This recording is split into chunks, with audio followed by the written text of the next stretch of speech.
Hello नमस्कार प्यारे साथियों, अगर आप भी दोस्तों क्लास 12th में पढ़ती हो तो यह क्लास आपके लिए काफ़ी ज़्यादा इंपॉर्टेंट है, क्योंकि लेकर आ चुके हैं प्यारे बच्चों 12th क्लास बायोलॉजी का प्यारे बच्चों टॉप 70 VBI ऑब्जेक्टिव क्वेश्चन जो आपके परीक्षा के लिए काफ़ी ज़्यादा इंपॉर्टेंट है। तो प्यारे बच्चों हर एक बच्चे से मैं यही आग्रह करूंगा कि वीडियो को पूरे अंत तक देख कर जाना, क्योंकि ये 70 ऑब्जेक्टिव काफ़ी ज़्यादा इंपॉर्टेंट है।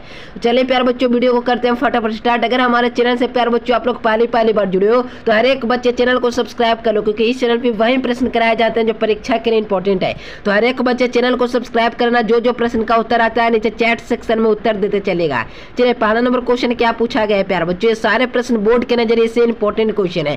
निम्न में से किसमें बाहरी निषेचन होता है? तो प्यारे बच्चों याद रखिएगा बाहरी निषेचन किसमें होता है। तो मेरे प्यारे बच्चों ऑप्शन नंबर ए में दिया हुआ मेढक हो जाएगा, या हिरन हो जाएगा प्यारे बच्चों, या मनुष्य हो जाएगा, या घोंगा हो जाएगा। तो मेरे प्यारे बच्चों जो होता है ना बाहरी निषेचन किसमें होता है? तो मेढक में होता है प्यारे बच्चों। याद रखिएगा मेढक में क्या होता है? बाहरी निषेचन होता है। याद रखिएगा ये नंबर आप सभी बच्चों का बिल्कुल करेक्ट आंसर हो जाएंगे। काफी ज्यादा इंपॉर्टेंट क्वेश्चन है, ठीक है।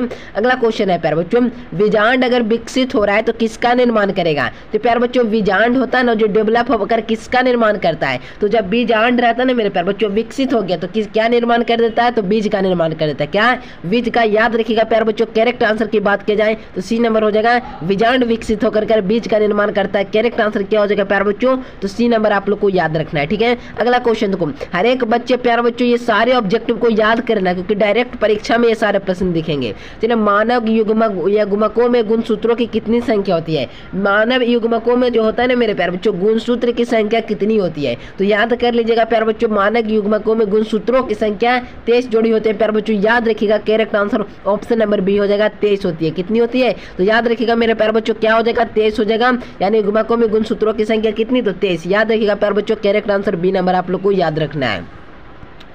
चलिए सल्फर ऑक्साइड यानी कि SO2 का सूचक है, प्रदूषक सूचक है, यानी किसका प्रदूषक सूचक है? तो याद रखिएगा मेरे प्यारे बच्चों SO2 प्रदूषक का सूचक है, ठीक है ना। तो याद रखिएगा काफी ज्यादा इंपॉर्टेंट क्वेश्चन है। लाइकेन हो जाएगा। कौन सा ऑप्शन में दिख रहा है? तो देखोगे प्यारे बच्चों बी नंबर ऑप्शन में दिख रहा है कि लाइकेन हो जाएगा। यानी कि करेक्ट ऑप्शन की बात किया जाए तो 4 नंबर प्रश्न का बी नंबर हो जाएगा, ठीक है ना। ये सारे प्रश्न प्यारे बच्चों परीक्षा में पूछे गए सवाल है, तो हर एक बच्चे को ध्यान से पढ़ते चलना, ठीक है ना। अनुवांशिक कूट होता है ना मेरे प्यारे बच्चों, उसमें कूटों की संख्या कितनी होती है? तो अनुवांशिक कूट में मेरे प्यारे बच्चों कूटों की संख्या कितनी होती है? तो मेरे प्यारे बच्चों अनुवांशिक कूट होता है ना, अनुवांशिक कूट जिसमें कूटों की संख्या कुल कितने होते हैं? तो 64 होती है। कितनी याद रखना है? 64। यानी कि मेरे प्यारे बच्चों correct answer option number D हो जाएगा। यानी कि अनुवांशिक कूटों में कूटों की संख्या कितनी? तो 64। याद रखिएगा। चलिए अगला नंबर क्वेश्चन है मेरे प्यारे बच्चों, किस फल में बीज चोल खाया जाता है? किस फल का है ना मेरे प्यारे बच्चों जो बीज चोल खाते हैं, ठीक है ना। तो किसका बीज चोल खाते हैं प्यारे बच्चों? काफी ज्यादा इंपॉर्टेंट क्वेश्चन है। ये सारे प्रश्न मेरे प्यारे बच्चों किससे लिए गए? तो क्वेश्चन बैंक पर आधारित होने वाला है, ठीक है ना। तो मेरे प्यारे बच्चों बीज चोल किसका खाया जाता है? तो याद कर लो। लीची का भी बीज चोल खाया जाता है, जायफल का भी, शरीफा का भी, यानी ऑल ऑफ दिस याद कर लीजिएगा प्यारे बच्चों। Correct answer option number D हो जाएगा। लीची होता है ना प्यारे बच्चों, जायफल, शरीफा, ये सारे का हम लोग क्या खा रहे हैं? तो बीज चोल खा रहे हैं। All of this correct answer. चलिए अगला क्वेश्चन देखो प्यारे बच्चों, अंड प्रजक कौन है? यानी अंडा देने वाला प्राणी कौन है? तो प्यारे बच्चों ऑप्शन में अब गौर करोगे प्यारे बच्चों कि अंड प्रजक प्राणी में ऑप्शन नंबर ए में दिया हो कि मुर्गा, सांप और मगरमच्छ। तो प्यारे बच्चों बता दूं कि मुर्गा भी अंडा देकर उसे अपनी संतति का उत्पादन करता है प्यारे बच्चों, और सांप भी क्या देता है? अंडा देता है। मगरमच्छ भी अंडा देता है। यानी अंड प्रजक की बात किया जाए तो सभी हो जाएंगे। कौन हो जाएंगे प्यारे बच्चों? सभी हो जाएंगे। डी नंबर याद रखिएगा। ये सारे जीव जो है ना मेरे प्यारे बच्चों ये सारे अंडा देकर अपना क्या करते हैं? तो जन्म देते हैं। याद रखिएगा डी नंबर करेक्ट आंसर हो जाएंगे। मुकुलन द्वारा किसमें जनन होता है? तो मुकुलन द्वारा याद रखिएगा प्यारे बच्चों मुकुलन द्वारा ईस्ट में होता है प्यारे बच्चों। याद कर लीजिएगा। और एक उदाहरण हाइड्रा होता है। क्या होता है प्यारे बच्चों? ईस्ट और हाइड्रा में कौन सी विधि? तो मुकुलन की एक जनन होता है प्यारे बच्चों, जिसके द्वारा क्या होता है? तो ईस्ट और हाइड्रा में एक जनन होता है, जिसका उदाहरण कह सकते हो। एक हाइड्रा रहता है प्यारे बच्चों। हाइड्रा तो उतना ऑप्शन में नहीं रहता है, अधिकांश प्यारे बच्चों ईस्ट ही आपको देखने के लिए मिलेगा। याद रखिएगा ए और बी दोनों एक करेक्ट आंसर हो जाएंगे। शहद का निर्माण कौन करती है? अगर शहद बनाना है मेरे प्यारे बच्चों मधुमक्खियों को तो कौन तैयार करेगा? तो प्यारे बच्चों शहद निर्माण की प्रक्रिया में कौन निर्माण करता है? तो कार्यकर्ता मधुमक्खी होती है ना, जो किसका निर्माण करती है? तो मेरे प्यारे बच्चों शहद बनाती है। क्या? शहद बनाती है। याद कर लीजिएगा मेरे प्यारे बच्चों, कार्यकर्ता मधुमक्खियां जो होती है ना, जो शहद का निर्माण करती है। करेक्ट आंसर की बात किया जाए तो सी नंबर आप लोग को याद रखना है। रक्त प्रतिरक्षा जो होता है ना प्यारे बच्चों, प्रतिरक्षा प्राप्त होती है, यानी रक्त प्रतिरक्षा प्राप्त होती है। तो क्या हो जाएगा इसका करेक्ट आंसर? काफी ज्यादा इंपॉर्टेंट क्वेश्चन है। और मेरे प्यारे बच्चों अभी तक आपने नोट्स नहीं लिया है तो इस नंबर पे कॉल मैसेज कर रहा है, बस नोट्स ले लेना, ठीक है। तो प्यारे बच्चों चलिए अगला क्वेश्चन क्या है कि जो होता है ना बच्चों, रक्त परीक्षण प्राप्त होता है। तो याद कर लो ये इसका करेक्ट आंसर हो जाएंगे लिम्फोसाइटस हो जाएगा। क्या हो जाएगा प्यारे बच्चों? Lymphocytes. Option number B number correct answer हो जाएंगे। हर एक बच्चे चैनल को सब्सक्राइब कर वाल नोटिफिकेशन को ऑल कर लो। द्विगुणित है मेरे प्यारे बच्चों, द्विगुणित कौन है? देखोगे यहाँ पर मेरे प्यारे बच्चों क्वेश्चन क्या है कि द्विगुणित है, यानी द्विगुणित कौन है? तो मेरे प्यारे बच्चों द्विगुणित होता है ना, याद कर लो ये सारे प्रश्न। द्विगुणित होता है ना मेरे प्यारे बच्चों, जो काफी ज्यादा इंपॉर्टेंट है। द्विगुणित जो होता है ना, क्या हो जाएगा करेक्ट आंसर? लगाओगे जल्दी जल्दी प्यारे बच्चों, 11 नंबर प्रश्न का, ठीक है ना। तो याद रखना प्यारे बच्चों, युग्मनज हो जाएगा correct answer. Option number D बिल्कुल करेक्ट आंसर हो जाएंगे। चलिए भ्रूणपोष का कार्य क्या है? तो भ्रूणपोष का जो कार्य होता है ना मेरे प्यारे बच्चों, याद कर लीजिएगा, भ्रूणपोष का कार्य होता है ना, जो क्या करता है? भ्रूण बनाना, भ्रूण का पोषण देना या लिंग निर्धारण करना है। तो मेरे प्यारे बच्चों लिंग निर्धारण करना, भ्रूण बनाना, ये भ्रूणपोष का कार्य बल्कि है ही नहीं। तो मेरे प्यारे बच्चों क्या कार्य हो सकता है? तो भ्रूण को पोषण देना ही भ्रूणपोष का कार्य है। क्या है प्यारे बच्चों? भ्रूण, अगर प्यारे बच्चों भ्रूण पोषण है तो भ्रूण का क्या करेगा? पोषण देगा। याद रखिएगा correct answer option number B आप लोग को याद रखना है, ठीक है। अगला क्वेश्चन देखो, इकोराई एंजाइम स्रोत है। इकोराई एंजाइम स्रोत क्या है? तो हो जाएगा इसका भी correct answer option number B E coli. क्या होगा प्यारे बच्चों? E coli. Option number B correct answer है। यौन संचारित रोग कौन है? तो मेरे प्यारे बच्चों यौन संचारित रोग, ठीक है ना। तो याद कर लीजिएगा यौन संचारित रोग होता है ना, जो कौन होता है? खसरा होता है या टीबी होता है या गोनोरिया होता है या टाइफाइड होता है। तो मेरे प्यारे बच्चों यौन संचारित होता है ना, ये क्या होता है? गोनोरिया होता है। गोनोरिया एक यौन संचारित रोग है, याद रखिएगा। मेंडल ने प्रस्तावित किया, तो मेरे प्यारे बच्चों अनुवांशिक के नियम देने वाले ग्रेगन जॉन मेंडल, याद रखिएगा सी नंबर करेक्ट आंसर हो जाएंगे। क्या हो जाएगा मेरे प्यारे बच्चों? मेंडल ने प्रस्तावित किया तो अनुवांशिकता का नियम कह सकते हैं, अनुवांशिक का नियम। Correct answer option number D आप लोग को याद रखना है। अगला क्वेश्चन है मेरे प्यारे बच्चों, जो होता है ना, क्या होता है? तो एनाट्रॉप्स का बीजांड होता है, यानी मेरे प्यारे बच्चों एनाट्रोपस होता है ना, उसका बीजांड होता है। तो कैसा होता है? तो याद करिए सीधा होता है मेरे प्यारे बच्चों। ए नंबर करेक्ट आंसर हो जाएंगे। अगला क्वेश्चन देखो प्यारे बच्चों, वीर्य को किसमें हिमीकृत किया जाता है? तो वीर्य होता है ना मेरे प्यारे बच्चों, क्या होता है? वीर्य स्पर्म होता है ना मेरे प्यारे बच्चों, जिसका हिमीकृत किया जाता है। तो किसके द्वारा? तो याद कर लीजिएगा मेरे प्यारे बच्चों, क्या हो जाएगा इसका करेक्ट आंसर? तो हो जाएगा ए नंबर तरल नाइट्रोजन। Option number A.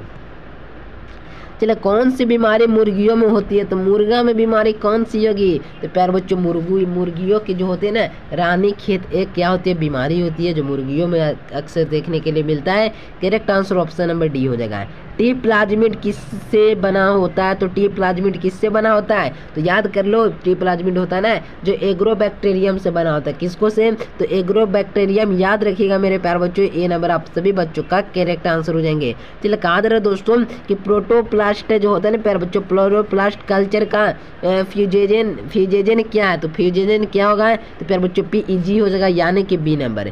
चलिए अल्कोलॉजी होता है ना प्यारे बच्चों, अल्कोलॉजी किसका अध्ययन होता है? तो अल्कोलॉजी में किसका अध्ययन होता है? तो अल्कोलॉजी में होता है ना मेरे प्यारे बच्चों, जो किसका अध्ययन होता है? तो याद रखिएगा प्यारे बच्चों, कैंसर और क्या हो जाएगा? कैंसर और क्या हो जाएगा प्यारे बच्चों? ऑन्कोजिन्स में, यानी कि correct answer option number A और बी हो जाएंगे, यानी कि सी नंबर आप लोग को याद रखना है, ए तथा बी दोनों।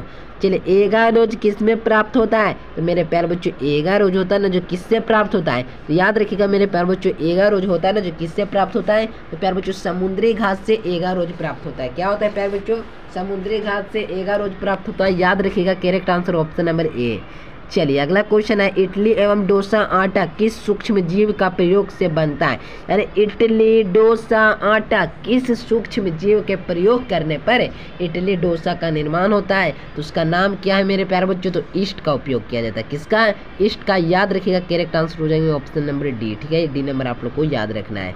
चलिए वर्णरता किसमें रोगी नहीं पहचान पाता है? यानी वर्णरता में होता है ना, जो रोगी क्या नहीं पहचान पाता है? तो मेरे प्यारे बच्चों जिसको वर्णरता होगा ना, उसको क्या रंग, कौन रंग नहीं दिखेगा? प्यारे बच्चों लाल और हरा रंग में अंतर नहीं पता चलता है, लाल हरा रंग नहीं दिखता है। ओपेरॉन मॉडल प्रस्तावित किया, तो ओपेरॉन मॉडल प्रस्तावित किसने किया था? तो याद रखिएगा ओपेरॉन मॉडल होता है ना जो किसने प्रस्तावित किया था, तो याद रखिएगा जेवॉक व मनोड ने किया था। प्यारे बच्चों करेक्ट आंसर हो जाएंगे ऑप्शन नंबर सी। चलिए एक क्वेश्चन, अगला नंबर क्वेश्चन क्या है कि एकेडिना है। एकेडिना क्या है मेरे प्यारे बच्चों? तो याद रखिएगा योजक कड़ी है। क्या है प्यारे बच्चों? योजक कड़ी। याद रखिएगा ए नंबर। निम्नलिखित में से कौन सा कीटभक्षी है? तो कीटभक्षी कौन है प्यारे बच्चों? क्या पूछा जा रहा है? कीटभक्षी पूछा जा रहा है, ठीक है ना। कीटभक्षी भक्षी कौन है प्यारे बच्चों? तो याद रखिएगा कीटभक्षी कौन है? तो 27 नंबर प्रश्न का करेक्ट आंसर ऑप्शन में क्या हो जाएगा प्यारे बच्चों? ड्रासेरा और क्या हो जाएगा नोपेंथिस, यानी ए और बी दोनों। याद रखिएगा सी नंबर है। चलिए शुक्राणु जनन का नियंत्रण किसके द्वारा होता है? तो शुक्राणु जनन का नियंत्रण किसके द्वारा होता है मेरे प्यारे बच्चों? तो याद रखिएगा शुक्राणु जनन का जो होता है ना एंड्रोजन द्वारा होता है। याद रखिएगा सी नंबर है। मानव रक्त ए बी में है, यानी कि प्यारे बच्चों वर्ग ए बी में है, यानी मानव रक्त ए वर्ग ए बी में है। तो क्या हो जाएगा इसका करेक्ट आंसर? तो 29 नंबर प्रश्न का correct answer option number B antibody अनुपस्थिति, यानी कि बी नंबर है। गोल्डन राइस जो होता है प्यारे बच्चों राइस में पाया जाता है। गोल्डन राइस होता है ना, गोल्डन राइस पढ़े हो ना मेरे प्यारे बच्चों। गोल्डन चावल यानी सुनहरा जो चावल होता है ना, जिसमें क्या पाया जाता है? तो क्या पाया जाता है प्यारे बच्चों? देखे होंगे सुनहरा चावल, तो उसमें क्या पाया जाता है मेरे प्यारे बच्चों? तो आप लोग को पता होगा कि उसमें जो होता है ना जो क्या पाया, विटामिन ए पाया जाता है। क्या पाया जाता है मेरे प्यारे बच्चों? Vitamin A. Correct answer option number A. मिट्टी को उपजाऊ बनाने का सहायक है, यानी मिट्टी को उपजाऊ बनाने के लिए कौन सहायक है? तो याद रखिएगा इसका भी करेक्ट आंसर जो होता है ना क्या हो जाएगा? जैविक खाद होता है जो क्या करता है, जो होता है ना मिट्टी के उपजाऊ को बनाए रखता है। बी नंबर करेक्ट आंसर हो जाएंगे। शुक्राणु के निर्माण में कितनी अर्धसूत्रीय विभाजन की आवश्यकता होती है? यानी 124 शुक्राणु के निर्माण में कितने अर्धसूत्रीय विभाजन की आवश्यकता होती है? तो कितने अर्धसूत्रीय विभाजन की आवश्यकता पड़ती है? तो क्या हो जाएगा मेरे प्यारे बच्चों? 31 सूत्री। कितना मेरे प्यारे बच्चों? 31 सूत्री विभाजन, यानी कि करेक्ट आंसर हो जाएंगे ऑप्शन नंबर बी। क्या हो जाएगा मेरे प्यारे बच्चों? बी नंबर आप लोग को याद रखना है, काफ़ी ज़्यादा इंपॉर्टेंट क्वेश्चन है। ऋतुस्राव चक्र किसमें पाया जाता है? तो ऋतुस्राव चक्र जो होता है ना जो किसमें पाया जाता है? तो मेरे प्यारे बच्चों काफ़ी ज़्यादा इंपॉर्टेंट क्वेश्चन है, परीक्षा में आएंगे ये सारे प्रश्न, तो याद कर लीजिएगा। बंदर, मनुष्य, चिंपैंजी, इसमें सभी ऋतुस्राव पाए जाते हैं। ऋतुस्राव की प्रक्रिया होता है ना मेरे प्यारे बच्चों, जो बंदर में भी पाया जाएगा, मनुष्य में पाया जाएगा और चिंपैंजी में पाया जाता है। यानी कि मेरे प्यारे बच्चों ऑल ऑफ दिस सही है, सभी ऑप्शन सही है। शरीर के बाहर जो देखिए मेरे प्यारे बच्चों क्वेश्चन क्या है कि शरीर के बाहर होने वाले निषेचन को कहते हैं। यानी प्यारे बच्चों शरीर के बाहर निषेचन हो रहा है उसे क्या कहेंगे? तो शरीर के बाहर निषेचन को इन विट्रो कहते हैं। क्या कहते हैं? In vitro. करेक्ट आंसर हो जाएंगे ऑप्शन नंबर ए। काफ़ी ज़्यादा इंपॉर्टेंट क्वेश्चन है, परीक्षा के लिए काफ़ी ज़्यादा इंपॉर्टेंट है, ठीक है। अगला क्वेश्चन की ओर बढ़ते हैं प्यारे बच्चों। क्वेश्चन क्या है? चलिए अगला नंबर क्वेश्चन है प्यारे बच्चों, पराग भित्ति में होती है, यानी पराग भित्ति में क्या होती है? तो याद कर लो प्यारे बच्चों, पराग भित्ति में जो होती है ना क्या होती है? तो याद कर लो मेरे प्यारे बच्चों, पराग भित्ति में जो होती है ना क्या होती है? तो याद कर लीजिएगा मेरे प्यारे बच्चों, पराग भित्ति में जो होता है ना जो क्या होता है? द्विस्तरीय होता है। क्या होता है? द्विस्तरीय। याद रखिएगा बी नंबर है। मुकुलन द्वारा जनन किस में होता है? तो मुकुलन द्वारा जनन ईस्ट और हाइड्रा में होता है। ए नंबर आप लोग को याद रखना है। मध चक्र पाई जाती है, तो मध चक्र किस में पाई जाती है? तो याद कर लीजिएगा मेरे प्यारे बच्चों, भेड़, गाय, कुत्ता, ये सभी में मध चक्र की प्रक्रिया पाई देखने के लिए मिलती है। यानी भेड़, गाय, कुत्ता जो होता है ना मेरे प्यारे बच्चों, इसमें मध चक्र की क्या बनती है? तो प्रक्रिया बनती है। यानी कि डी नंबर आप लोग को याद रखना है, ठीक है। अगला क्वेश्चन की ओर बढ़ते हैं प्यारे बच्चों। क्वेश्चन क्या है? चलिए युग्मनज क्या है? तो युग्मनज क्या है मेरे प्यारे बच्चों? तो याद रखिएगा युग्मनज क्या है? तो युग्मनज एक अनुगुणित या द्विगुणित या त्रिगुणित, तो याद कर लीजिएगा मेरे प्यारे बच्चों, जो होता है ना मेरे प्यारे बच्चों युग्मनज क्या होता है? तो मेरे प्यारे बच्चों युग्मनज होता है ना द्विगुणित होता है। क्या होता है? द्विगुणित। बीजांड विकसित हो रहा है तो क्या बना देगा? तो बीज का निर्माण कर देगा। भ्रूणपोष में कितने क्रोमोसोम होते हैं? तो भ्रूणपोष में जो होता है ना जो कितने क्रोमोसोम पाए जाते हैं? तो 3n। याद रखिएगा सी नंबर करेक्ट आंसर हो जाएंगे। मासिक चक्र में पाया जाता है, मासिक चक्र में क्या पाया जाता है? तो मेरे प्यारे बच्चों याद रखिएगा मासिक चक्र में जो होता है ना क्या पाया जाता है? तो मासिक चक्र में क्या पाया जाता है? प्रीमेट की मादा में, यानी प्रीमेट की मादा में। याद रखिएगा सी नंबर आप सभी बच्चों का करेक्ट आंसर हो जाएंगे। योब नारंभ में समय के प्रथम अर्तभ चक्र कहलाता है। यानी कि प्यारे बच्चों यौनावस्था के समय में प्रथम अर्तभ चक्र क्या कहलाता है? रज्जोधर्षण कहते हैं मेरे प्यारे बच्चों, इसे ही सी नंबर याद रखिएगा। कॉपर टी रोकता है, यानी कॉपर टी किसको रोकता है मेरे प्यारे बच्चों? कॉपर टी जो होता है ना, जो निषेचन की प्रक्रिया को क्या कर देता है? तो शांत कर देता है, नहीं रोक देता है। ठीक है, अगला क्वेश्चन देखो, जनसंख्या अध्ययन कहलाता है, तो जनसंख्या का अध्ययन क्या कहलाता है? तो मेरे प्यारे बच्चों जनसंख्या का अध्ययन कर रहे ना, तो डेमोग्राफी ना कहला जाएगा। 44 का कौन सा ऑप्शन? तो डी नंबर आप लोग को याद रखना है। चलिए, कहा जाए दोस्तों काउंसिंग ओवर की क्रिया कब संपन्न होती है? तो काउंसिंग ओवर की प्रक्रिया कब संपन्न होती है? तो करेक्ट आंसर हो जाएंगे ऑप्शन नंबर ए प्यारे बच्चों पैकेटिन, याद रखिएगा ए नंबर करेक्ट आंसर हो जाएंगे। एक संकरण क्रॉस में जो होता है फिनोटाइपिक अनुपात कितना होता है? तो 9:3:3:1 होता है। ठीक है, अर्जित गुणों का वंशागत का सिद्धांत किसने दिया था? तो अर्जित गुणों का वंशागत का सिद्धांत देने वाले कौन थे मेरे प्यारे बच्चों? तो याद रखिएगा लैंडमार्क जी हो जाएंगे, यानी कि बी नंबर। डीएनए कट क्रम को कहलाते हैं, तो डीएनए कट क्रम को क्या कहते हैं? तो मेरे प्यारे बच्चों डीएनए कट क्रम को जो होता है ना, जो क्या कहते हैं? तो 48 का हो जाएगा ए नंबर एक्सान कहते हैं। क्या कहते हैं? हेक्सान।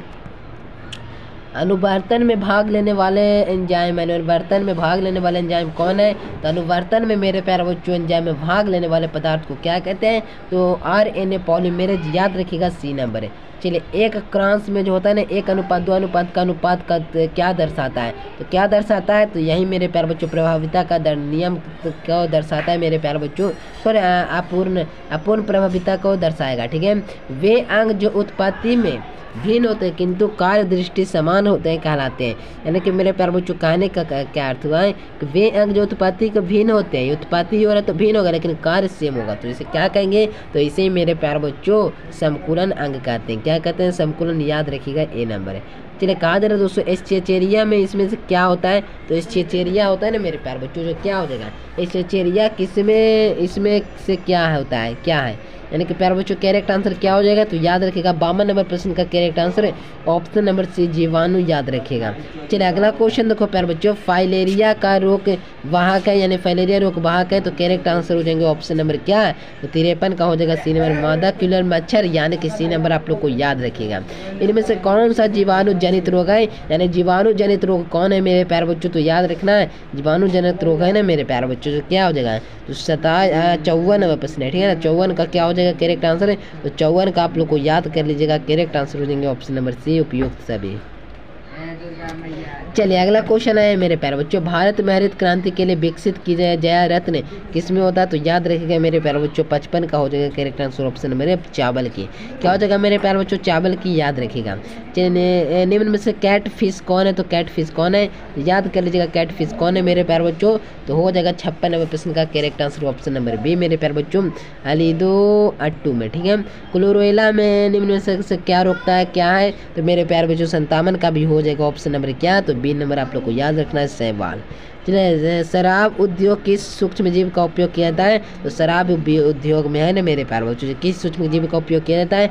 ईस्ट और हाइड्रा का किया जाता है। आनुवांशिक रूप में संशोधित जीवों के किस्मों का किसका उपयोग किया जाता है? तो किसका उपयोग करेंगे? उसका नाम है मेरे प्यारे बच्चों 59 का सही आंसर हो जाएगा ऑप्शन नंबर डी एस्पिडोप्सिन हो जाएगा। ठीक है, अगला क्वेश्चन देखो। चलिए, पीसीआर से जाँच होती है, यानी पीसीआर से जाँच क्या होती है? तो पीसीआर से जो होता है ना मेरे प्यारे बच्चों जो क्या जाँच होती है? तो पीसीआर से जांच होती है जो एचआईवी जांच होती है। ठीक है, अगला क्वेश्चन B7 टॉक्सिन विष है, यानी B7 टॉक्सिन विष क्या है? जिसका करेक्ट आंसर हो जाएंगे ऑप्शन नंबर बी अंतःकोशिकीय क्रिस्टलीय प्रोटीन। ठीक है, सुपर बग की खोज किसने की थी? तो सुपर बग की खोज करने वाले कौन थे मेरे प्यारे बच्चों? तो आनंद मोहन चक्रवर्ती ने। कौन थे? तो आनंद मोहन चक्रवर्ती, करेक्ट आंसर हो जाएंगे ऑप्शन नंबर सी।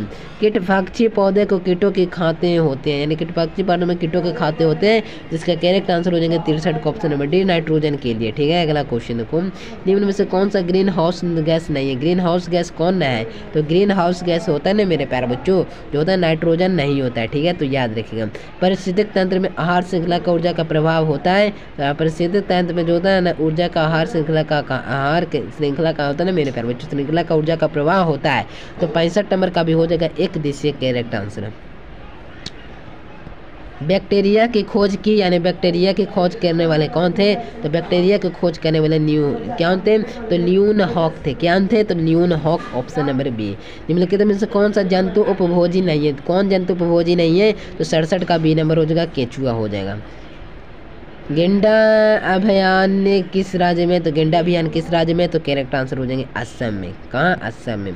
पुकलन द्वारा मुकुलन ना होगा मेरे पास, जनन किस में होता है? तो ईस्ट में होता है। सेम क्वेश्चन है। मध चक्र पाई जाती है, तो मध चक्र किस में पाई जाएगी? तो मेरे प्यारे बच्चों मध चक्र की जो प्रक्रिया है ना, जो किस में पाई जाती है, काफ़ी ज़्यादा इंपॉर्टेंट क्वेश्चन है। तो मध चक्र गाय, भेड़, कुत्ता, भैंस, कुत्ता, ये सब हो जाएगा। All of the correct answer हो जाएंगे ऑप्शन नंबर डी। तो मेरे प्यारे बच्चों ये 70 ऑब्जेक्टिव वो प्रश्न थे जो आपके परीक्षा में 100% क्वेश्चन देखने के लिए मिलेंगे। तो प्यारे बच्चों यह वीडियो आप लोग को कैसा लगा? वीडियो पसंद है तो लाइक करो, चैनल को सब्सक्राइब करो, व्हाट्सएप ग्रुप को ज्वाइन करो, डिस्क्रिप्शन में लिंक मिल जाएगा। और नोट्स लेना चाहते हो तो नंबर पर कॉल मैसेज कर लेना। मिलते हैं एक नए से वीडियो में, तब तक के लिए bye bye. Thanks for watching this video. जय हिंद, वंदे मातरम।